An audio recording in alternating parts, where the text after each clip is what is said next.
Quelle est la différence entre ces deux verres de lait? Identiques, pas si sûr. Le premier contient du lait frais, produit par une éleveuse du Sénégal et ses vaches. Le deuxième est en réalité du lait en poudre, produit en Europe, engraissé à l'huile de palme et revendu au Sénégal 30% moins cher que le premier. Comment en est-on arrivé à cette absurdité? Depuis la suppression des quotas laitiers, l'Europe produit beaucoup trop de lait par rapport à la demande.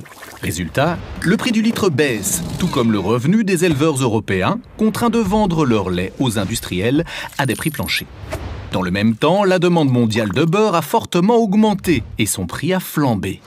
Les industriels ont saisi l'aubaine, ils extraient la matière grasse du lait pour en faire du beurre, qu'ils revendent au prix fort et se retrouvent avec de grandes quantités de lait écrémé transformé en poudre pour être stocké. Mais comment l'écouler? Pour remplacer la graisse animale, cette poudre est réengraissée à l'huile de palme, une huile 12 fois moins chère que le beurre.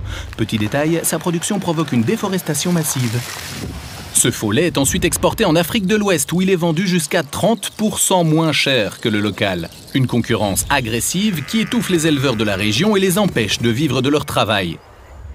Mal étiqueté, ce substitut peut être confondu avec du vrai lait, mais sans en avoir les qualités nutritives, ce qui peut nuire à la santé. Le modèle productiviste européen est poussé à l'extrême au bénéfice des industriels et au détriment des éleveurs du Nord et du Sud, de l'environnement et de la santé des consommateurs. En Afrique, comme en Europe, les éleveurs se mobilisent pour défendre et développer leur filière locale.